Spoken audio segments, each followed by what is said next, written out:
The mistake that many people make is they treat their business like a toddler treats a cupcake. What do I mean by that? Is the only thing that they're after is the frosting and the sprinkles. It's that there are three critical ingredients to have more influence and persuasion in any moment in life. And the three critical ingredients are essential, and they're essential in this precise order. The first ingredient is one of curiosity. Every great conversation should start from a position of curiosity. The reason that you should start a conversation from a position of curiosity is because if you start a conversation from a position of certainty, then what you do is you rub the other person up the wrong way. So today I have the amazing Phil with me. I'm so glad to have you in our show. And first of all, thanks so much for saying yes to this invitation. Hey, my pleasure to be here. Thank you for having me. He's the author. He's a best-selling author of the book, Exactly What to Say. And to be honest with you, when I was watching you perform on stage, what I was thinking to myself, like, you are such an engaging speaker. And I don't know when was the time you realized that yourself? When you speak, people listen. How did that come for you? I don't know whether it came for me as something that I noticed in any moment of an epiphany. Is I've been surrounded by people in my family that when there was a birthday, like dad would stand up and make a little speech about whoever it was. And then in my early corporate roles I was often delivering trainings and seminars towards big groups of people and running presentations that would be involved in new store openings and for recruitments and to help educate community. And so I've been training and speaking in some way, shape or form now for over 25 years. So there's not necessarily some form of an epiphany. What there is the ability to be able to search from role models, to take influence and inspiration from literally thousands of other areas, to be able to then practice and perform alongside other great performers, to then also be able to go on detailed trainings from masters of their craft in the world of acting or improv or comedy.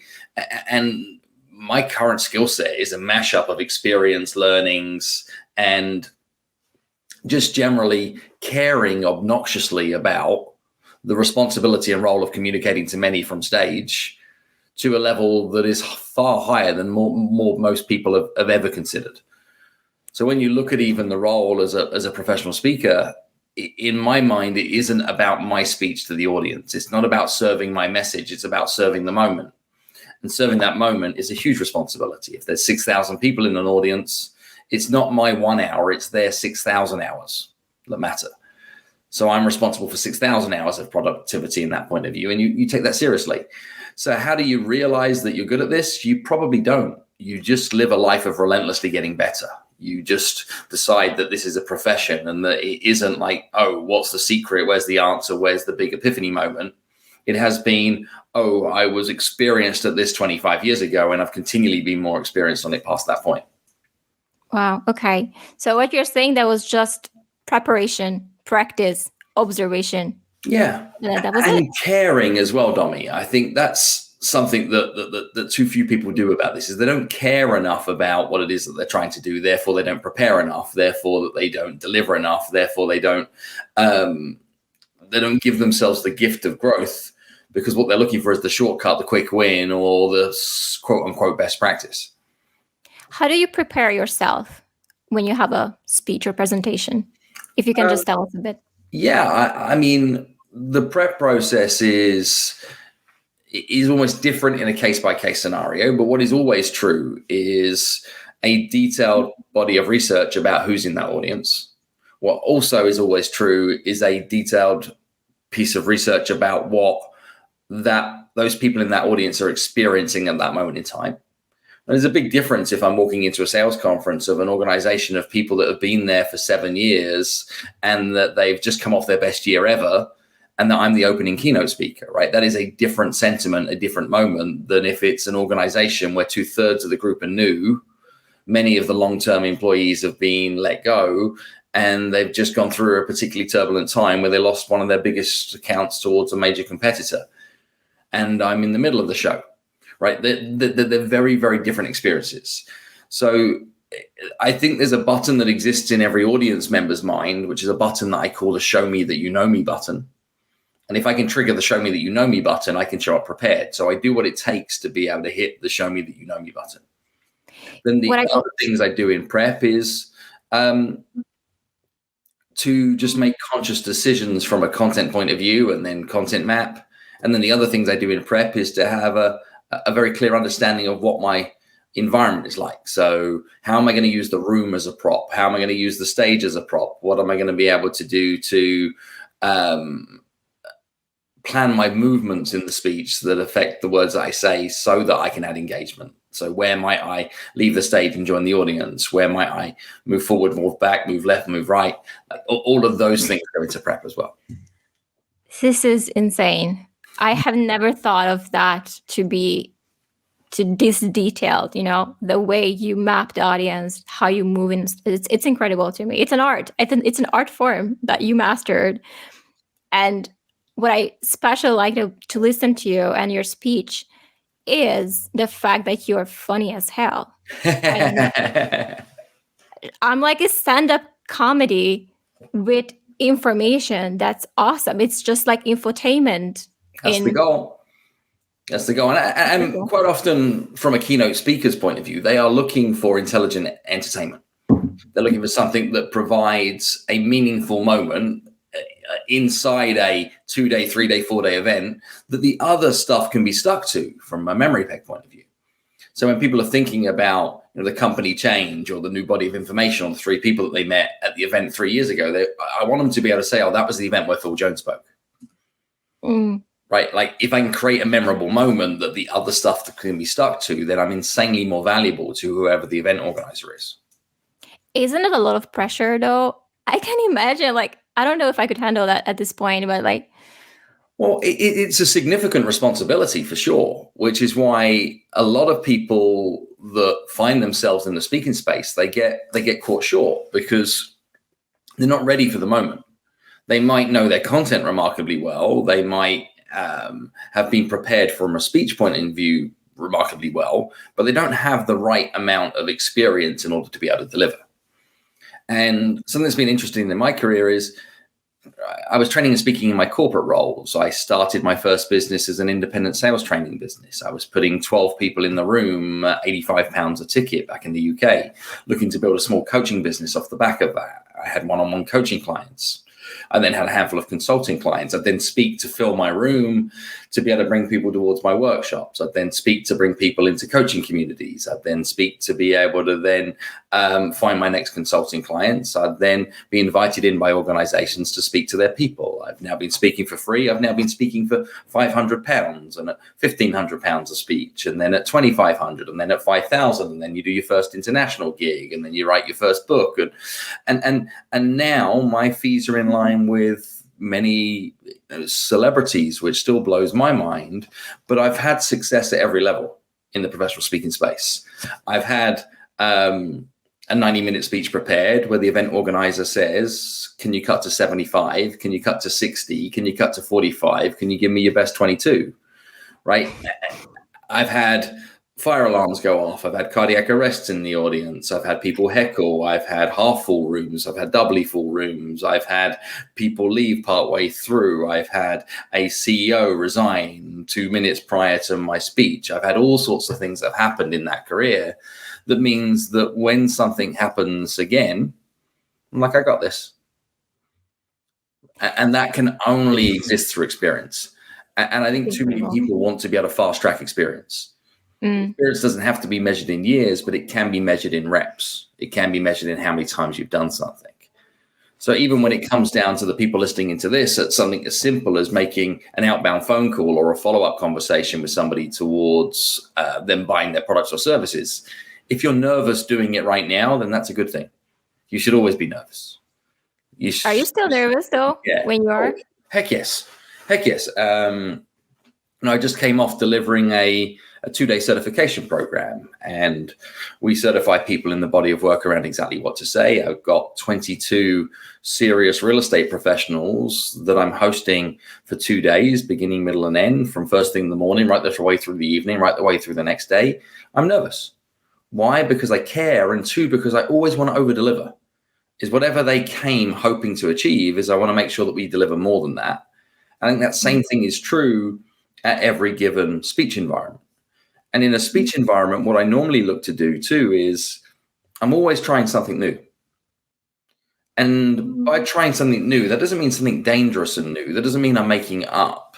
It means I might use like 85% of content timing that I've done before. And then I might make just some new brave choices. Like, how am I going to do that bit? Could I use a different prop there? What am I going to do with volume and noise? How am I going to be able to maybe dial up a joke or something some way?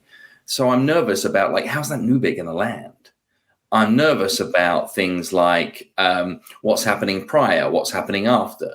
And I'm nervous because I give a damn. If I stop being nervous, then I'll be complacent. If I'm complacent, that's a dangerous place to be. Again, it just blows my mind, your level of preparation. Is there any way to mentally prepare yourself? You said there were like cardiac arrest happening in the audience and like all the curveball situations.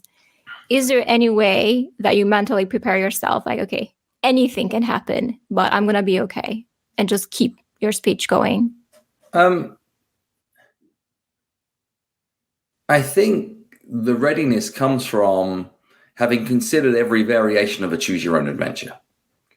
So if you've already got experience that if this happens, then I do this. If this happens, I do this. If this happens, I do this. You don't have to think on the spot because you've already got some form of crisis management plan that is already mapped out in your head. The other thing also is if you know your work inside out, then you can be entirely present for the moment. Because you're not thinking, what am I going to say next? Or you're not trying to edit what you just said. You can be entirely in that moment, which means that if the moment presents new data, new information, etc., well, you can serve the moment that's right in front of you because you're there for it. You're not ahead of it or behind it. Yeah, I think that's very often happening with a lot of people. But do you do like the mental movie theater, like rehearsing how things would be? And then they never end up being like that, or no, you just said you're in the moment, right? No, more of my prep is considering what the flow of a presentation would be. And some people may have even seen me share this on Insta stories, etc. Is I create like almost a mind map ahead of every speech, and it makes no sense to anybody else, but it's almost like a treasure map. It's like I'm going to go from here to here to here to here, and here I'm going up, and here I'm going down. But in all of those components of a speech, I could tell that story or that transition. I could tell it short, medium, or long.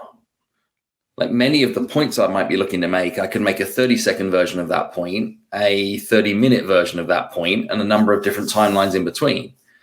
So as a time gets stretched or constrained, is I can make choices on the fly that says, do I do the extended cut of this or do I do the shorter cut of it? And I can restack the math in my head to be able to make sure we always finish on time.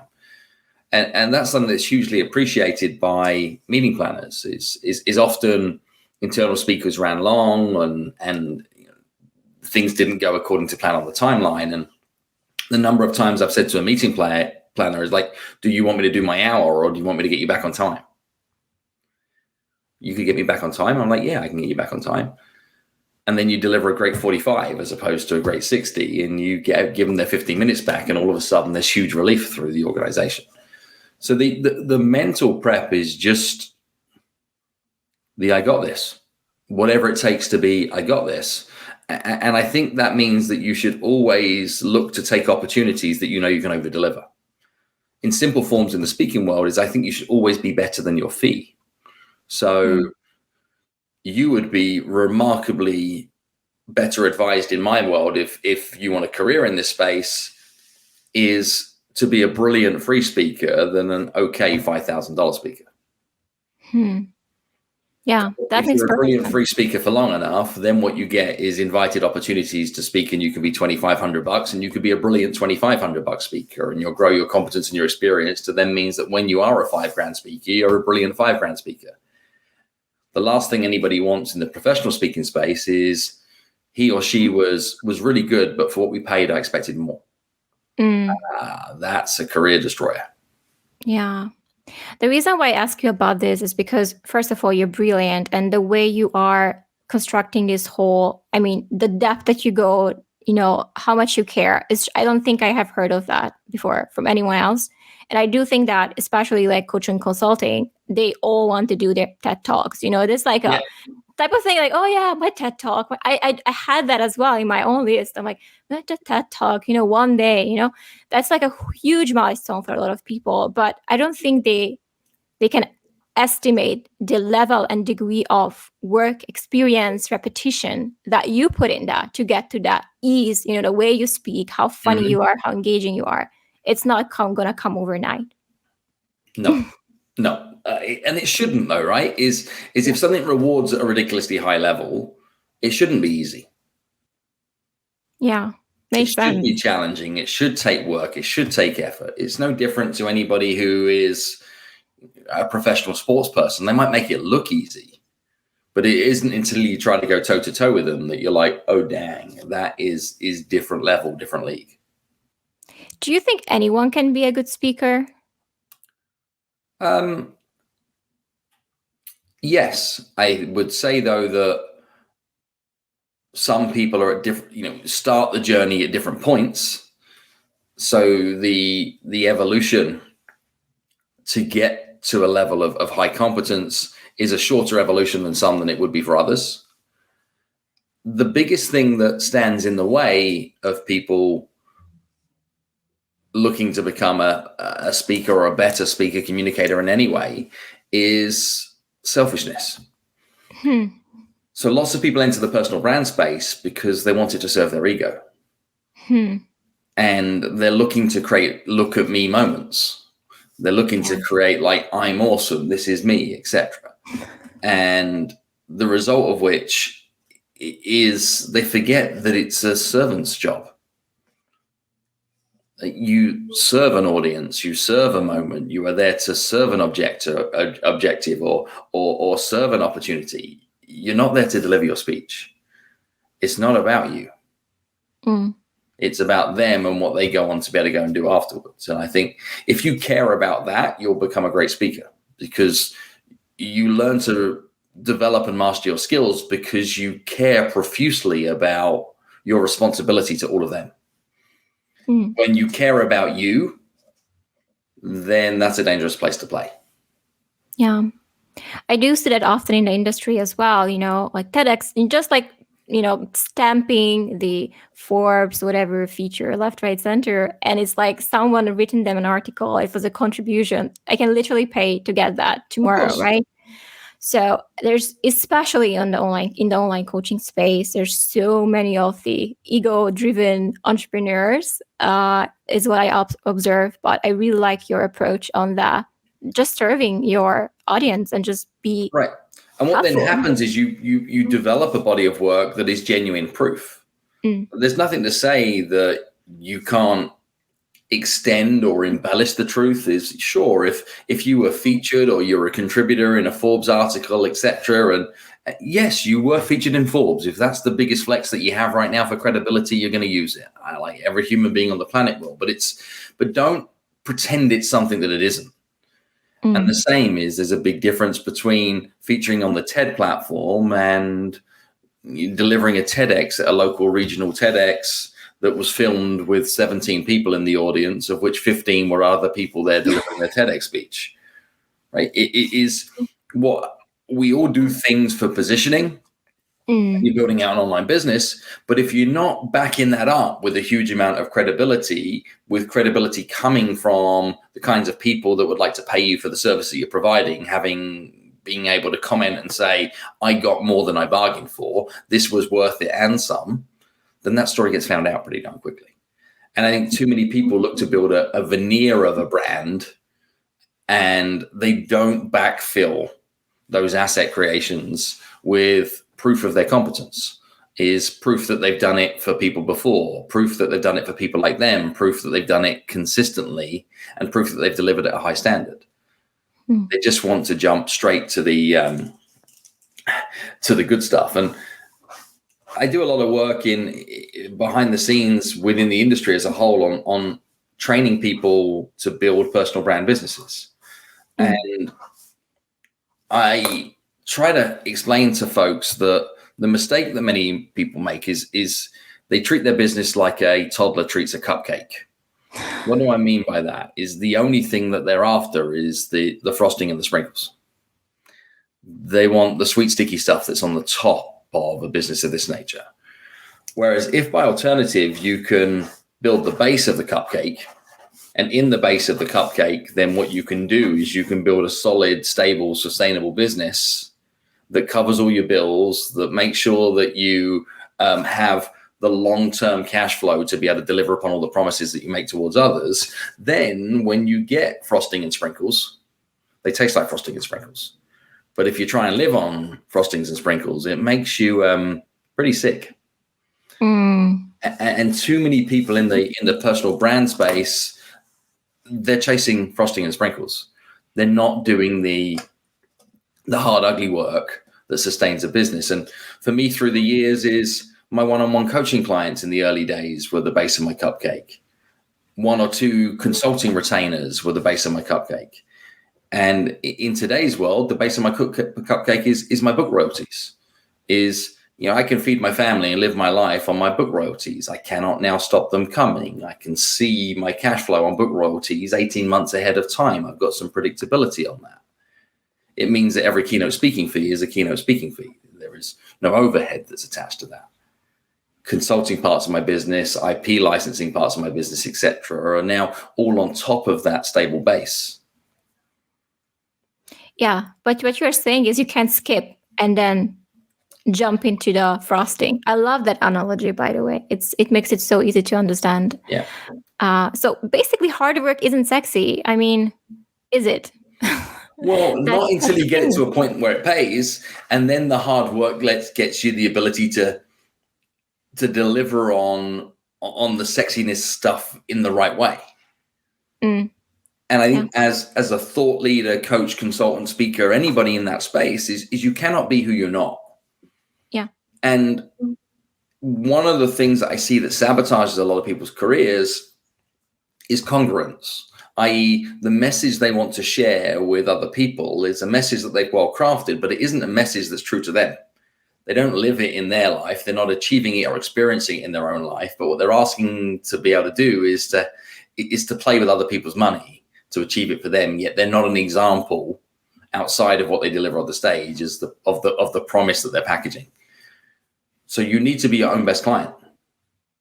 Yeah, I think congruence is a big issue. And on top of that, people can smell it. I don't know why, if you don't have that achievement, you're not embodying what you're doing, it's going to come out anyway. I don't think you can fake it till you make it. I mean, I'm not sure how long you can keep that facade up. You can if you keep finding new audiences. Yeah. And unfortunately, in the types of industries that we're talking about here is hope will always be for sale. Like you can always sell 5-minute apps. You can always sell here's how to get rich quick. There'll always be a willing buyer for some form of offer that sounds too good to be true because people are always looking for the shortcut. Got to keep finding new audiences. You're going to burn people. You want to be okay to sleep at night. But more often than not, those kind of offerings will keep popping up. And it's, do you want a career or do you want to make a fast buck? And if you want a career, then congruence is an essential ingredient. Yeah. Thank you so much for sharing that. I don't want to interrupt you. I think you wanted to say something else. Just tell us. I don't know. That was it? I don't know. Where do you want to go next? What else do you want to chat about? I want to go next to messaging and communication online, because in my space, and that's where I want to pick your brain a bit and just see if we can provide some value to the audience. When it comes to online space, obviously, it's harder for a lot of people to get others to come to a conversation, come to a call, generate leads. That's like the biggest issue of the industry, right? Like, how do I get leads? I need leads. How do I get people to come to a call with me, especially in coaching, right? That's their thing, right? Using your approach in your book, exactly what to say, how can we implement that in the online space? Because we're not face-to-face. We are just someone online, reaching out. Yeah. How can I reach that motivation / persuasion by using your book?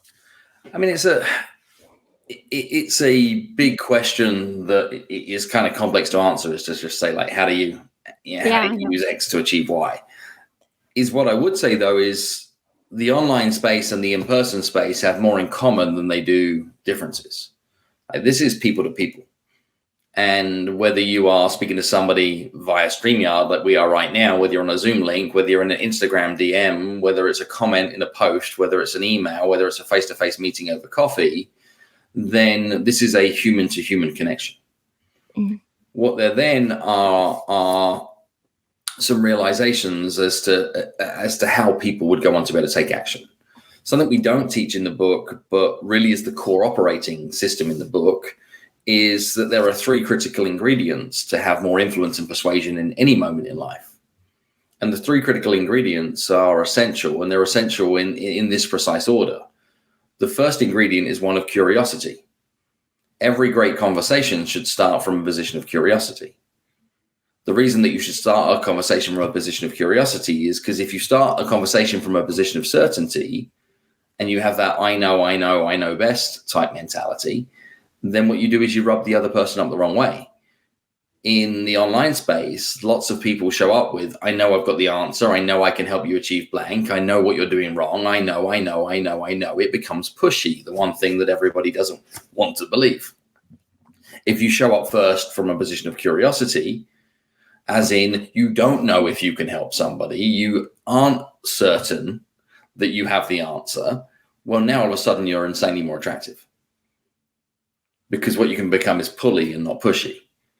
See, the most important thing for every online marketer is that although you have incredible content that you want to share with people, is that if you don't understand their context, your content is only going to bounce. Because it's already noisy enough out there, right? If anybody is looking around online to be able to get help, support, advice, and guidance, they're not just looking at you, they're looking at thousands of others. Everybody's pushing content. It's confusing, it's noisy. It's like, how do I run away? Where's trust? Trust is missing. If you start curious with all of your communications, then you get the ability to learn their context. And when you understand their context, you start to be able to see the world through their eyes.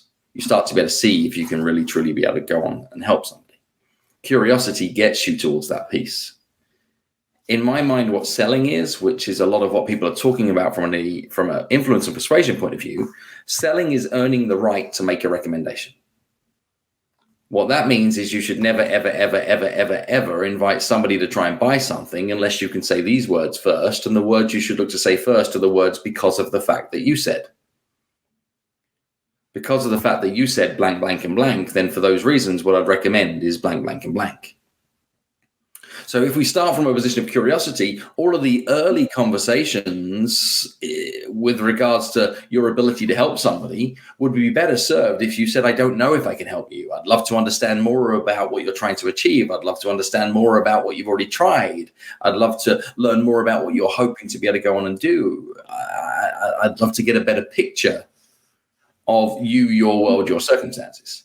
And you do that from being curious. How do you use the book? The book is full of prefaces to allow you to ask more curious questions, to allow you to get more of that context before you start offering your content. And that way, when you bring people towards a phone call, they're not coming to listen to your pitch of here's what you're going to deliver and here's everything that's in it and here's how much you're going to charge. They're coming to a conversation to see if we can explore possibilities and is there a genuine fit. When you remain curious for long enough, you get to this second ingredient. And the second ingredient is one called empathy. And empathy is like a buzzword, yet still too few people know what the word means. Best definition I've heard for the word empathy comes from a speaker, author friend of mine by the name of John Acuff. And John Acuff describes empathy as to care about what the people you care about. Now, the struggle with most coaches and consultants is the thing they care about most is themselves. So their communication becomes, I was just checking in. I was hoping what I can do for you, what me and my team are capable of, what we are brilliant at. It becomes this vomit of look at me, I'm awesome. Whereas in truth, when we're being empathetic, we trigger that show me that you know me button. We spoke earlier on in our discussion today about how important that is when I serve an audience. The same thing is true when anybody looking to sell to somebody is serving the audience of one that's in front of them. They're looking for you to hit the show me that you know me button. I don't care how good your product is, how good your service is, how good your offering is. I care what it might be to do for me. So if you don't know me, my world, my circumstances, you cannot hit the show me that you know me button. You're in trouble. Most people approach a moment of influence, whether online or in person, where it's like me versus them. Did I win the business? Did I win the sale? Did I close the deal? Now, if there's a winner, that also means there must have been a loser. In today's world, if somebody feels like a loser at the end of a conversation, then welcome to buyer's remorse, welcome to regret, welcome to unfair expectations, welcome to a struggle of a client experience. It shouldn't be you versus them. It should be you and them versus it. Like, what is some external, outside of your relationship objective that we are trying to tackle together? If you're curious for long enough to reach a position of empathy, and then you demonstrate empathy back towards the other person, now you are reaching a position of trust. This takes time. And by time, it's number of times that you can be back and forth in a conversation.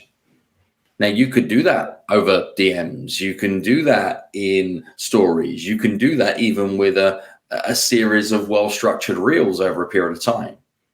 But too many people want to get straight from, I've got the gold, you should buy it from me, look at me, aren't I awesome? Instead, we should be using our marketing metrics to be able to bring people into conversations. We should be asking more questions of people, because questions start conversations. Conversations lead to relationships. From relationships, you create opportunities, and from opportunities, you can get sales. You were talking earlier on, people like, I want more leads, more leads, more leads, more leads. Well, no, they want more opportunities so they can make more sales. They want more opportunities so they can make more sales. How do you do that? It's who are the people you need to be asking more questions of? What are the conversations you know you need to be having that you're not? Where do you hold relationships that hold untapped opportunities? There are the sales. So that becomes a to-do list, is who are the people you need to be asking more questions of? So we've got this first ingredient of curiosity, this second ingredient of empathy that leads us to the third ingredient, which is one of courage. Domi, do me this favor and finish this sentence for me. If you do not ask, you're not given. You're not given, you do not get, you do not receive, you will not know. Yeah. Know that that is true. Before we hit record today, we were even talking about this whole fear of rejection thing. And this reality of that our success is in direct correlation to the quantity of quality ask that you make in our life. You even said to me, I'm surprised that I said yes to come on your show, but what did you do to make that happen? You just asked, and you asked politely, and you asked, triggering the show me that you know me button by recognizing and utilizing some of my body of work in order to be able to create the ask. And you proved that you weren't just like spamming out a list of asks to any author that was willing to come on your show. You decided that you'd like me to come on your show, and you proved it by asking with curiosity, demonstrating some empathy, and then being courageous, which is the third ingredient, to make a big, bold ask. But you did it in the right order. So when I'm talking about courage, I'm talking about just the courage to ask. But if you ask for the things that you want in life before you've been curious and before you've demonstrated empathy, and then you're courageous, well, asking without those first two ingredients first, you're pushy, obnoxious, self-serving. Asking for the things that you want in life after being curious and after demonstrating empathy, you're kind, you're helpful, we're on the same side. So how do you use the book? Think about all the conversations that matter in your life and look to be able to write frameworks that could demonstrate that you're more curious. Use frameworks in the book to help slow you down so that you trigger moments of empathy before you make any recommendations.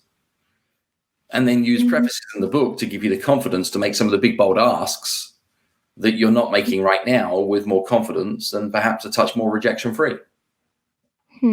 Yeah. That's just gold. So thank you so much for sharing that. I wanted to ask you if there is any go-to question. I mean, that would totally defeat what you just said, but is there anything that exactly what to say, like what to ask when it comes to being curious? I'm obviously doing some research, checking the profile, seeing, what they're up to. I think I know the answer to that question, but okay. Let me see if you can give us Let's look at it this way, right? A really simple operating formula for when inquiries come your way.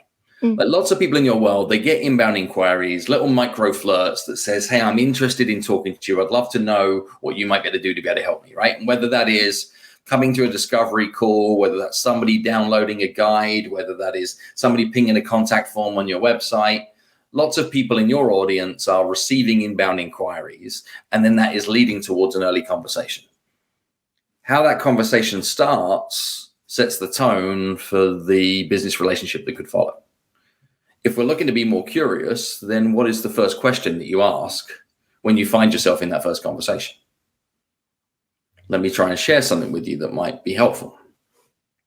If, Tommy, you were calling me and looking to potentially hire me for some services towards you in your business, my first question back would be a statement like, I'm delighted that you found the time to be able to reach out and thank you for your kind words. My question would be, well, what is it about me and my work that makes you think I would be a good fit for your circumstances?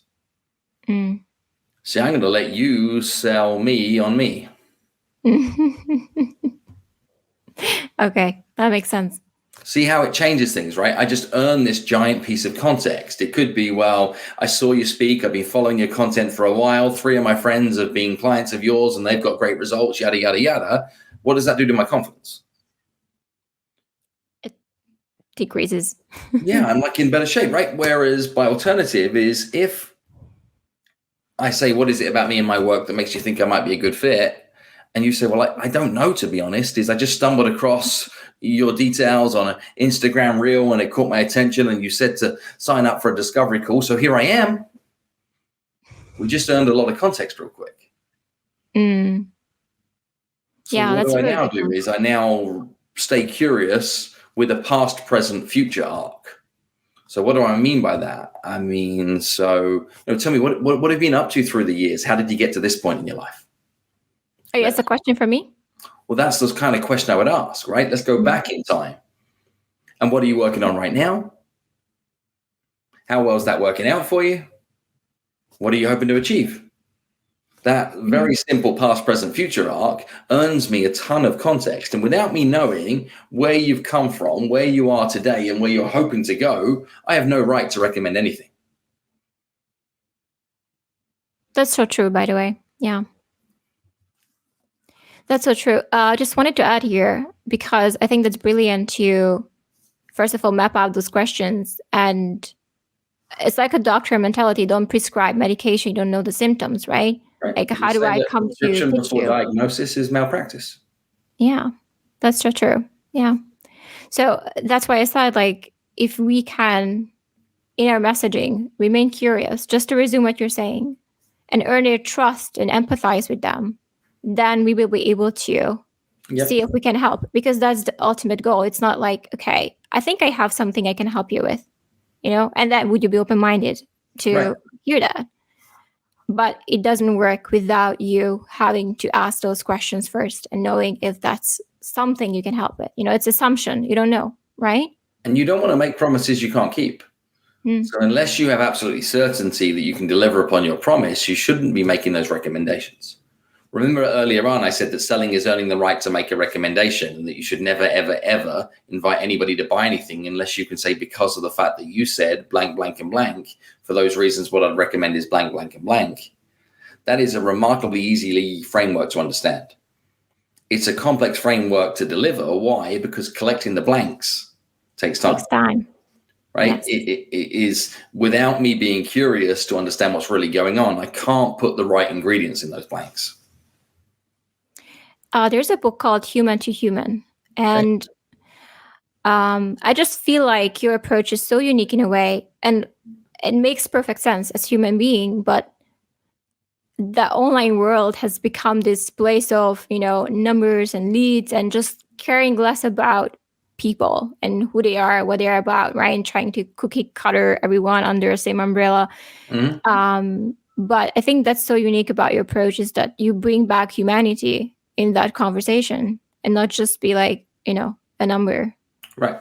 A lead, whoever, So that's so important. Thank you so much for sharing that. I guess my last question is for you before I let you go is what's in it? Like, let's say 5 years from here, how do you see yourself? Where do you see yourself? I'm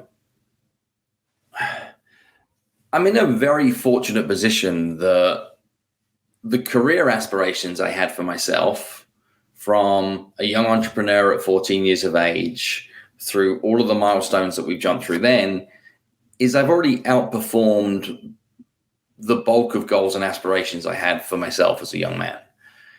So I'm now not necessarily chasing giant goals. We've sold 1.7 million copies of a book. I'm inducted into the Hall of Fame of speakers, one of the youngest members there. I opened for Tony Robbins this year. I've spoken on some of the biggest stages. I've worked in 5 different continents, 59 different countries. I've traveled pretty much the world. I live where I want in New York City. We have a home where we would like it to be able to be back in the UK. What am I looking to be able to achieve more in 5 years' time is the growth in the body of work.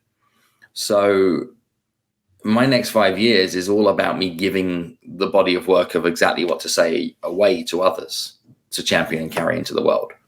So we now have 32 certified guides. We'll have 100 certified guides by the end of next year.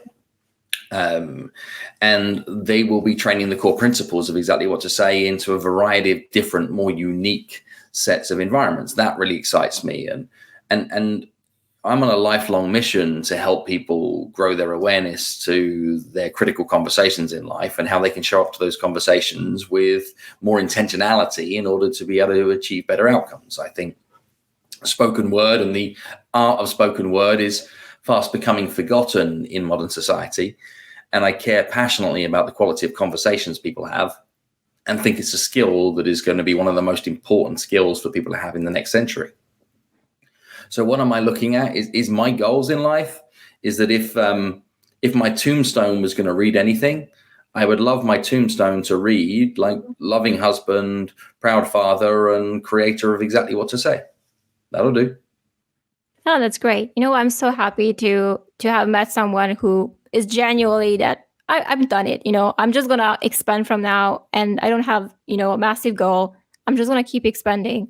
And that's you. And I really hope I can get there one day as well.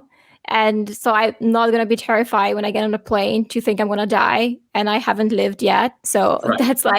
That's my goal, is to get into a point where I'm like, I'm cool. This plane can crash. I'll be okay, So that's my goal personally.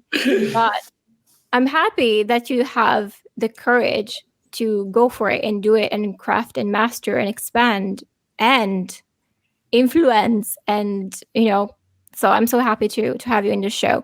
How can my audience can reach out to you? Is there any way, are you taking clients or are you doing the trainings that you just mentioned? Is there any way for them to... We have lots of things that are going on, but either stop by exactlywhattosay.com and see all the things that we're up to there. Stop by philmjones.com if you want to understand more about me and the speaking work and background. And if you would like to continue a conversation in some way or just reach out and say, hey, probably the most active social platform I'm on is Instagram. And come find me on Instagram. I'm at philmjonesuk. Thank you so much, Phil, for your time. It was full of value, and I cannot wait to share it with my audience. And yeah, I'll keep you posted. Thanks so much again. Have an awesome day. Real nice to connect. Yeah, it was nice to connect you too. Bye-bye. Bye.